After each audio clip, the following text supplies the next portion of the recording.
ಇದು ದರ್ಶನ್ ಸುದೀಪ್ ಫ್ಯಾನ್ಸ್ ನೋಡಲೇಬೇಕಾಗಿರುವಂತ story miss ಮಾಡದೆ ನೋಡಿ. ದರ್ಶನ್ ಸುದೀಪ್ ಮಧ್ಯೆ ಮ್ಯಾಕ್ಸಿಮಮ್ ಫೈಟ್ ಜೋರಾಗ್ಬಿಟ್ಟಿತ್ತು. ಕಾರಣ ಒಂದು ಕೇಕ್ ಮೇಲೆ ಬರೆದಿರುವಂತ ಬರಹ.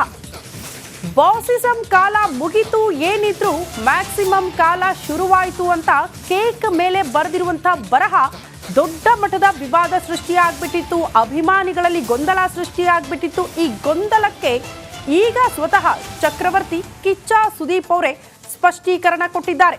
ಮ್ಯಾಕ್ಸ್ ಗೆಲುವಿನ ಮಧ್ಯೆ ಹೊತ್ತಿತ್ತು ಈ ಕಿಚ್ಚು. ಕೊನೆಗೂ ಗೊಂದಲಗಳಿಗೆ ತೆರೆ ಎಳೆದಿದ್ದಾರೆ ಕಿಚ್ಚ ಸುದೀಪ್. ಫ್ಯಾನ್ಸ್ಗೆ ಸಿಹಿ ಸುದ್ದಿ ಕೊಟ್ಟಿದ್ದಾರೆ ಅಭಿನಯ ಚಕ್ರವರ್ತಿ. ಅದು ಮ್ಯಾಕ್ಸ್ ವರ್ಸಸ್ ಬಾಸ್ ಸಮರ ಅಲ್ವೇ ಅಲ್ಲ.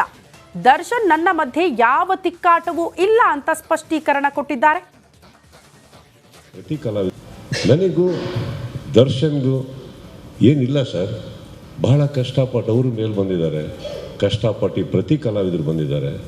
ಚಿತ್ರರಂಗ, ಕನ್ನಡ ಚಿತ್ರರಂಗ ಇವತ್ತು ತುಂಬ ತುಂಬ ತುಂಬ ನೋವಲ್ಲಿದೆ. ಅದು ಬೆಳಿಬೇಕು ಅಂದರೆ ಇದು ಬೇಡ. ನಮ್ಮ ಇಂಡಸ್ಟ್ರಿಯಲ್ಲಿ ನಮ್ಮಲ್ಲಿ ಇಲ್ಲ ಸರ್ ಇದು. ಆ್ಯಕ್ಚುಲಿ ನನ್ನ ಫ್ಯಾನ್ಸ್ ಕೂಡ ಹೋಗಿ ಎಲ್ಲ ಹೀರೋಗಳು ಸಿನಿಮಾ ನೋಡ್ತಾರೆ ಸರ್. ಅವ್ರ ಫ್ಯಾನ್ಸ್ಗಳು ಬಂದು ನಮ್ಮ ಸಿನಿಮಾ ನೋಡ್ತಾರೆ ಸರ್. ಈ ವಾತಾವರಣ ಬೆಳಿಬೇಕಾದ್ರೆ ಏನಾಗುತ್ತೆ, ಆಲ್ರೆಡಿ ಆನ್ಲೈನಲ್ಲಿ ನಡೀತಾ ಇರಬೇಕಾದ್ರೆ ಇದನ್ನು ಯಾರೋ ಒಬ್ಬರು ಈ ಥರ ಒಂದು ಪರ್ಸ್ಪೆಕ್ಟಿವ್ ಕೊಡೋದೇ ರಾಂಗ್ ಅಲ್ವಾ ಸರ್? ಸರ್, ಚಿತ್ರರಂಗದಲ್ಲಿ ಯಶ್, ದರ್ಶನ್, ಧ್ರುವ, ಉಪ್ಪಿ ಸರ್, ಇನ್ನೊಬ್ಬರು ಶಿವಣ್ಣ, ಪ್ರತಿಯೊಬ್ಬರು ಸರ್, ಎಲ್ಲ ಸೇರಿದ್ರೇ ಒಂದು ಕನ್ನಡ ಚಿತ್ರರಂಗ ಸರ್. ಎಲ್ಲ ಸೇರಿದ್ರೇ ಸರ್. ಇದೇ ಒಂದು ವಾಹಿನಿಯಲ್ಲಿ ನಾನು ಕೂತ್ಕೊಂಡು ಮಾತಾಡ್ಬೇಕಾದ್ರೆ ಹೇಳಿದ್ದೆ. ಇದೇ ದರ್ಶನ್ ಅವರ ಫ್ಯಾನ್ಸ್ ಬಗ್ಗೆ ಬಂದಾಗ ನಾನೇ ಹೇಳಿದ್ದೆ, ಫ್ಯಾನ್ಸಿಗೆ ಬೈಯಕ್ಕೆ ಹೋಗಬೇಡಿ, ಅವ್ರಿಗೆ ಗೊತ್ತಾಗ್ತಾ ಇಲ್ಲ ಏನು ಮಾಡಬೇಕು ಅಂತ, ನೋವಲ್ಲಿದ್ದಾರೆ ಅವರು ಅಂತ. ಇದೇ ನಾನು ನನ್ನ ಬಾಯಾರೆ ಹೇಳಿದ್ಮೇಲೆ ನಾವು ಯಾಕೆ ಸರ್ ಟಾಂಟ್ ಕೊಡೋಣ? ನಾವೆಲ್ಲ ಬಹಳ ಚಿಕ್ಕವರು ಸರ್. ನಾವೆಲ್ಲ ಚಿತ್ರರಂಗನ ಇವತ್ತು ಚಿತ್ರರಂಗ ಕೊರಗ್ತಾ ಇದೆ, ಬೆಳಿಗ್ಗೆಂದು ನೋವಲ್ಲಿದೆ ಅಂತ ಹೇಳಬೇಕಾದ್ರೆ ನಾವೆಲ್ಲ ಕಷ್ಟಪಟ್ಟು ಸಿನಿಮಾ ಉಳ್ಸೋಕ್ಕೆ ಹೋಗೋಣ. ಈ ಥರ ಪ್ರಶ್ನೆಗಳಿಗೆ ಉತ್ತರ ಕೊಟ್ಕೊಂಡು ಕೂತ್ಕೊಳ್ಳೋಣ. ಹೇಳಿ, ಯಾಕೆ ಕೊಡಬೇಕು ಟಾಂಟ್? ನಾವು ಏನು ಸಿಗುತ್ತೆ ಇದರಲ್ಲಿ ನಮಗೆ? ನಾವೆಲ್ಲ ಏನು ಛತ್ರಪತಿಗಳ, ನಾವೇನು ಚಕ್ರವರ್ತಿಗಳ ಸರ್? ವಯಸ್ಸಾಗಿ ನಾವು ಹೋಗೋರೆ ಒಂದಿನ.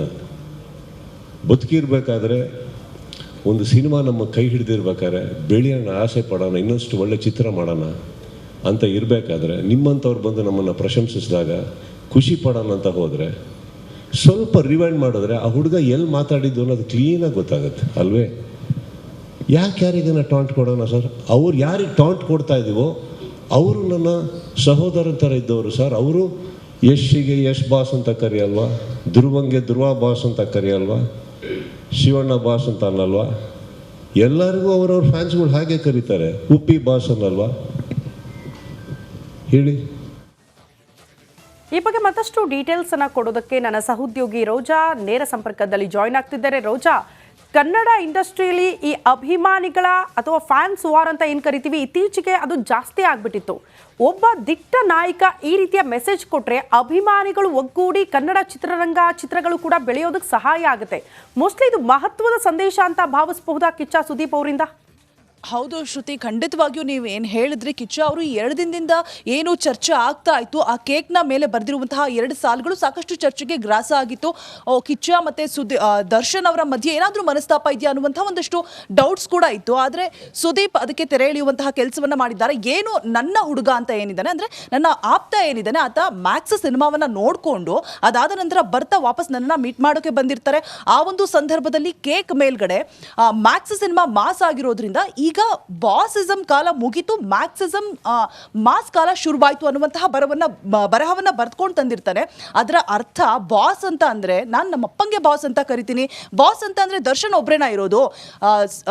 ಯಶ್ ಫ್ಯಾನ್ಸ್ ಯಶ್ಗೆ ಬಾಸ್ ಅಂತ ಕರೀತಾರೆ, ಧ್ರುವ ಫ್ಯಾನ್ಸ್ ಧ್ರುವಂಗೆ ಫ್ಯಾನ್ಸ್ ಅಂತ ಬಾಸ್ ಅಂತ ಕರೀತಾರೆ, ಶಿವಣ್ಣಂಗೂ ಕೂಡ ಕರೀತಾರೆ ಅವರ ಫ್ಯಾನ್ಸ್. ಹಾಗೆ ಅವರವರ ಫ್ಯಾನ್ಸ್ ಅವರವರ ಹೀರೋಗಳಿಗೆ ಬಾಸ್ ಅಂತ ಹೇಳ್ಬಿಟ್ಟು ಕರೀತಾರೆ. ನನ್ನ ಪ್ರಕಾರ ನನ್ನ ಬಾಸ್ ಅಂತ ಅಂದ್ರೆ ನನ್ನ ತಂದೆ, ನನ್ನ ದರ್ಶನ್ ಮಧ್ಯೆ ಏನೂ ಇಲ್ಲ. ದಯವಿಟ್ಟು ಯಾರು ಕೂಡ ಏನನ್ನು ಕೂಡ ಕ್ಲಾರಿಟಿ ಇಲ್ಲದೆ ಮಾತನಾಡಬೇಡಿ. ಒಂದು ಖಾಸಗಿ ವಾಹಿನಿ ಈ ಒಂದು 2 ಸಾಲುಗಳನ್ನು ಇಟ್ಕೊಂಡು ಯಾವ ಪರ್ಸ್ಪೆಕ್ಟಿವ್ ಅಲ್ಲಿ ಸುದ್ದಿಯನ್ನ ಮಾಡ್ತೋ ಗೊತ್ತಿಲ್ಲ.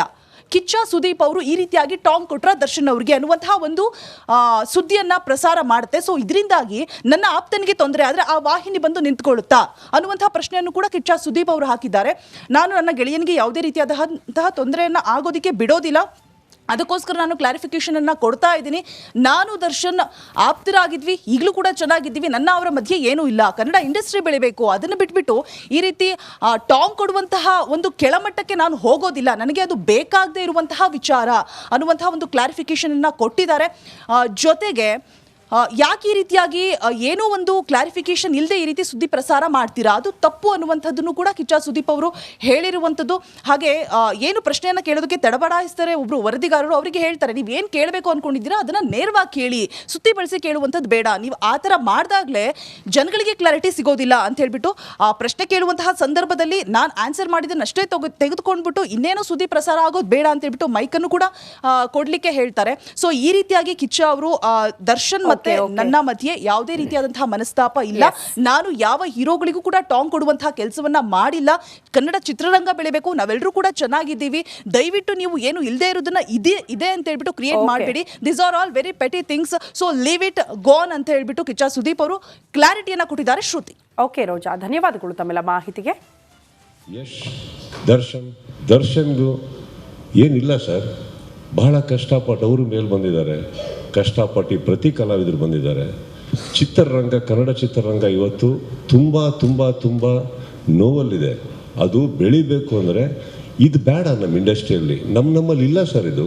ಆ್ಯಕ್ಚುಲಿ ನನ್ನ ಫ್ಯಾನ್ಸ್ ಕೂಡ ಹೋಗಿ ಎಲ್ಲ ಹೀರೋಗಳು ಸಿನಿಮಾ ನೋಡ್ತಾರೆ ಸರ್, ಅವ್ರ ಫ್ಯಾನ್ಸ್ಗಳು ಬಂದು ನಮ್ಮ ಸಿನಿಮಾ ನೋಡ್ತಾರೆ ಸರ್. ಈ ವಾತಾವರಣ ಬೆಳಿಬೇಕಾದ್ರೆ ಏನಾಗುತ್ತೆ, ಆಲ್ರೆಡಿ ಆನ್ಲೈನಲ್ಲಿ ನಡೀತಾ ಇರಬೇಕಾದ್ರೆ ಇದನ್ನು ಯಾರೋ ಒಬ್ಬರು ಈ ಥರ ಒಂದು ಪರ್ಸ್ಪೆಕ್ಟಿವ್ ಕೊಡೋದೇ ರಾಂಗ್ ಅಲ್ವಾ ಸರ್?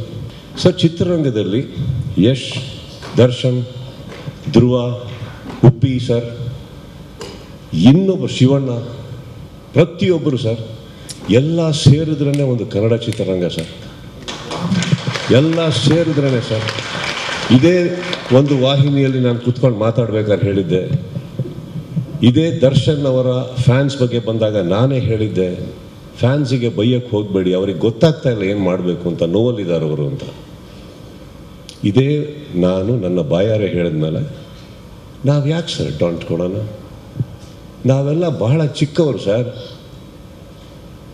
ನಾವೆಲ್ಲ ಚಿತ್ರರಂಗನ ಇವತ್ತು ಚಿತ್ರರಂಗ ಕೊರಗ್ತಾ ಇದೆ, ಎಂದು ನೋವಲ್ಲಿದೆ ಅಂತ ಹೇಳಬೇಕಾದ್ರೆ ನಾವೆಲ್ಲ ಕಷ್ಟಪಟ್ಟು ಸಿನಿಮಾ ಉಳ್ಸೋಕ್ಕೆ ಹೋಗೋಣ, ಈ ಥರ ಪ್ರಶ್ನೆಗಳಿಗೆ ಉತ್ತರ ಕೊಟ್ಕೊಂಡು ಕೂತ್ಕೊಳ್ಳೋಣ ಹೇಳಿ?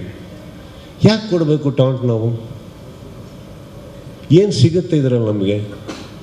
ನಾವೆಲ್ಲ ಏನು ಛತ್ರಪತಿಗಳ, ನಾವೇನು ಚಕ್ರವರ್ತಿಗಳ ಸರ್? ವಯಸ್ಸಾಗಿ ನಾವು ಹೋಗೋರೆ ಒಂದಿನ ಬದುಕಿರ್ಬೇಕಾದ್ರೆ, ಒಂದು ಸಿನಿಮಾ ನಮ್ಮ ಕೈ ಹಿಡಿದಿರ್ಬೇಕಾದ್ರೆ ಬೆಳೆಯೋಣ, ಆಸೆ ಪಡೋಣ, ಇನ್ನೊಂದು ಒಳ್ಳೆ ಚಿತ್ರ ಮಾಡೋಣ ಅಂತ ಇರಬೇಕಾದ್ರೆ ನಿಮ್ಮಂಥವ್ರು ಬಂದು ನಮ್ಮನ್ನು ಪ್ರಶಂಸಿಸಿದಾಗ ಖುಷಿ ಪಡೋಣ ಅಂತ ಹೋದರೆ, ಸ್ವಲ್ಪ ರಿವೈಂಡ್ ಮಾಡಿದ್ರೆ ಆ ಹುಡುಗ ಎಲ್ಲಿ ಮಾತಾಡಿದ್ದು ಅನ್ನೋದು ಕ್ಲೀನಾಗಿ ಗೊತ್ತಾಗುತ್ತೆ ಅಲ್ವೇ?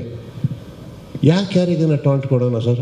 ಅವ್ರು ಯಾರಿಗೆ ಟಾಂಟ್ ಕೊಡ್ತಾ ಇದ್ದೀವೋ ಅವರು ನನ್ನ ಸಹೋದರನ ಥರ ಇದ್ದವರು ಸರ್. ಅವರು ಯಶ್ಗೆ ಯಶ್ ಬಾಸ್ ಅಂತ ಕರೆಯಲ್ವಾ, ಧ್ರುವಂಗೆ ಧ್ರುವ ಬಾಸ್ ಅಂತ ಕರೆಯಲ್ವಾ, ಶಿವಣ್ಣ ಬಾಸ್ ಅಂತ ಅನ್ನಲ್ವಾ? ಎಲ್ಲರಿಗೂ ಅವ್ರವ್ರ ಫ್ಯಾನ್ಸ್ಗಳು ಹಾಗೆ ಕರೀತಾರೆ, ಉಪ್ಪಿ ಬಾಸ್ ಅನ್ನಲ್ವಾ ಹೇಳಿ? ವೈ? ನನಗೂ ದರ್ಶನ್ಗೂ ಏನಿಲ್ಲ ಸರ್, ಬಹಳ ಕಷ್ಟಪಟ್ಟು ಅವರು ಮೇಲೆ ಬಂದಿದ್ದಾರೆ, ಕಷ್ಟಪಟ್ಟು ಪ್ರತಿ ಕಲಾವಿದರು ಬಂದಿದ್ದಾರೆ. ಚಿತ್ರರಂಗ, ಕನ್ನಡ ಚಿತ್ರರಂಗ ಇವತ್ತು ತುಂಬ ತುಂಬ ತುಂಬ ನೋವಲ್ಲಿದೆ. ಅದು ಬೆಳಿಬೇಕು ಅಂದರೆ ಇದು ಬೇಡ ನಮ್ಮ ಇಂಡಸ್ಟ್ರಿಯಲ್ಲಿ, ನಮ್ಮಲ್ಲಿ ಇಲ್ಲ ಸರ್ ಇದು. ಆ್ಯಕ್ಚುಲಿ